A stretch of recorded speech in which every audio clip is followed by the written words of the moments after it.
السلام علیکم ورحمۃ اللہ وبرکاتہ الحمد للہ رب العالمین علی کل حال یحیی یا قیوم برحمتک استغیث اللهم صل وسلم وبارک علی نبینا محمد وعلی آل محمد وازواج محمد واصحاب محمد وامت محمد اجمعین الی یوم الدین۔ اللہ تبارک و تعالیٰ عز و جل تمام گروپ عمران کو ثانیہ رحمت برکت عطا فرمائے مالک عز و جل۔ دیکھیں بار بھائی، یہ 72 فرقوں والی حدیث کے معاملے میں تو بندے پھنسے پڑے ہیں۔ دیکھیں احادیث کے علم کو نبی علیہ الصلوۃ والسلام کی اہل سنن کی بکس میں سے ہو یا اہل تشیعوں کی بکس میں سے کوئی بات ہو یا ہسٹوریکل بیک گراؤنڈ میں کوئی بھی بات ہو، تمام کے تمام باتوں کو قرآن کریم، قرآن مجید، قرآن حکیم پر چیک کرنا ہے کہ مالک عز و جل کا کلام جو عقیدہ، جو نظریہ، جو ذہن سازی کرتا ہے وہ سب سے سیدھا ہے۔ تو یہ حدیث کو اگر قرآن کریم کے میرٹ پہ لے کے جایا جائے تو یہ متشابہات آیات کے انڈر چلی جاتی ہے کہ اس کے انڈر اس حدیث کا کام ہے، یہ محکمات میں نہیں فال کر رہی۔ نبی علیہ السلام کی پیشن گوئیوں میں سے آتی ہے، پر پیشن گوئیاں بھی بہت سی ہیں جب تک کہ وہ اسٹیبلش نہ ہو جائیں۔ اور اخبار غیب ہوتی ہیں، بالکل ٹھیک بات ہے، اپنی جگہ پہ غیب کی خبریں نبی علیہ السلام کو اللہ پاک فرماتے ہیں یہ نبی غیب کی خبریں بتانے میں بخیل نہیں ہے، پر اب یہ غیب کی خبر ہم تک علم رجال کے تھرو پہنچ رہی ہے۔ اتنا مشکل علم ہے کہ ڈیوائس کرنا پڑا، کہ راویوں کی ایک چین بنانی پڑی کہ ایک نے دوسرے کو، دوسرے نے تیسرے کو، تیسرے نے چوتھے کو بتایا۔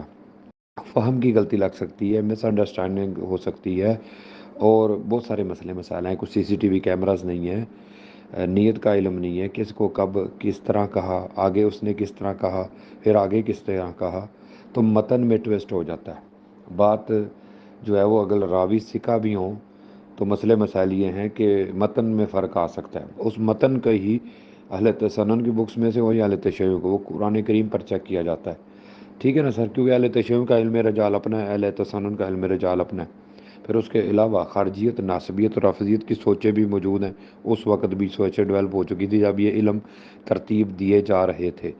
تو پھر اہل تسنن کی بکس میں سے بہت سارا، اور اہل تشیعوں کے بکس میں بھی بہت سارا خارجیوں نے، ناسبیوں نے اور رافضیوں نے چھاپا مارا ہوا ہے، ان کے بہت سارا ڈیٹا موجود ہے۔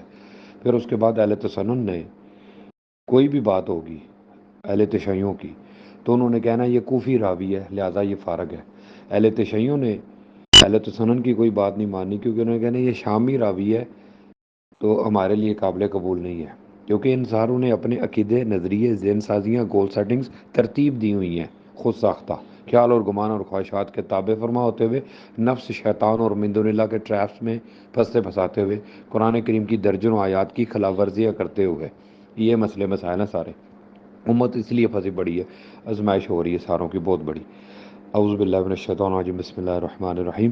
تو بات یہ ہو رہی ہے کہ یہ 72 فرقوں والی حدیث کی جماعت ناجی کے بارے میں پھر آئیں گے سارے، تو ٹرک کی بتی کی طرح لگا دیں گے جماعت ناجی کا لیبل۔ پھر اہل تسنن کہہ دیں گے ہماری جماعت ناجی ہے، اہل تشیعوں کہہ دیں گے ہماری جماعت ناجی ہے، اہل تسنن کہہ دیں گے کہ ما انا علیہ و اصحابی، میرے اور میرے صحابہ کے طریقے پہ، اہل تشیعوں کہہ دیں گے محمد اور آل محمد کے طریقے پہ۔ ٹھیک ہے، پھر جماعت احمدیہ والا بھی اٹھے گا درمیان میں سے، وہ کہے گا جماعت احمدیہ ناجی جماعت ہے۔ تو پھر ایسی ناجی جماعتیں 600 ہو چکی ہیں سر پہلے بھی، تو یہ قیامت والے دن تک ناجی جماعتوں کے ٹائٹل یوز ہوتا رہے گا۔ تو یہ متشابہ آیات کے انڈر باتیں ہیں۔ متشابہ آیت کسے کہتے ہیں؟ سورۃ آل عمران ورس 7 سے یہ عقیدہ لیا جائے گا کہ اللہ پاک عز و جل فرماتے ہیں کہ مالک عز و جل کے کلام کی آیات محکمات ہیں اور متشابہات ہیں۔ محکمات کتاب کے نازل کرنے کا اصل مقصد ہے، یعنی آرڈرز ہیں، حکم ہے، یعنی سچ بولنا ہے، جھوٹ نہیں بولنا، زنا کے قریب نہیں جانا، شراب نہیں پینی، یعنی وہ حکم ہوتے ہیں جو 2 اور 2 4 کی طرح واضح ہوتے ہیں، انڈرسٹینڈنگ بالکل ایزی ہوتی ہے جن باتوں کی۔ تو وہ بات ہے محکمات آیات۔ بہت سی آیات ہیں قرآن مجید میں، سینکڑوں، اور بہت سی سینکڑوں آیات ہیں متشابہات کہ جن کے ملٹیپل میننگز ہوتے ہیں، ملٹیپل انڈرسٹینڈنگز ہوتی ہیں کہ ایک بات کے کتنے معنی نکل آتے ہیں، کتنی انڈرسٹینڈنگ جنریٹ ہوتی ہیں، تو متشابہات آیات ہوتی ہیں۔ پر متشابہات آیات میں قرآن کریم میں سورہ آل عمران ورس 7 میں یہی فرمایا جاتا ہے کہ جن کے دلوں میں ٹیڑھ ہے، کجی ہے، جو فتنہ برپا کرتے ہیں، آزمائش میں مبتلا ہونا چاہتے ہیں مراد اصلی جاننے کے حصول کی غرض سے، تو وہ پھنس کے رہ جاتے ہیں۔ حالانکہ ایمان لانا ہے ان پہ، اللہ کی کلام کی آیات ہیں متشابہات، تو اس میں ایمان لانا ہے۔ الراسخون فی العلم، جو بندے ہیں علم میں گہری نظر رکھنے والے، جو پکے بندے ہیں، تو وہ کہتے ہیں یہ اللہ عز و جل کی آیات ہیں، ہم اس پر ایمان لے آئے، جیسا کہ متشابہ آیات سینکڑوں ہیں۔ بسم اللہ الرحمن الرحیم، اللہ نور السماوات والارض، اللہ نور ہے آسمانوں اور زمین کا، جیسا کہ اس کی شان کے لائق ہے۔ ایک تو یہ آیت متشابہات کی بھی کیٹیگریز ہیں اور محکمات کی بھی کیٹیگریز ہیں۔ یہ چیزوں کا بندوں کے پاس علم نہیں ہوتا، کیونکہ اس علم کے ذریعے پھر حدیث کے علم کو چیک کرنا ہے، اہل تسنن کی بکس کو بھی، اہل تشیع کی بکس کو بھی۔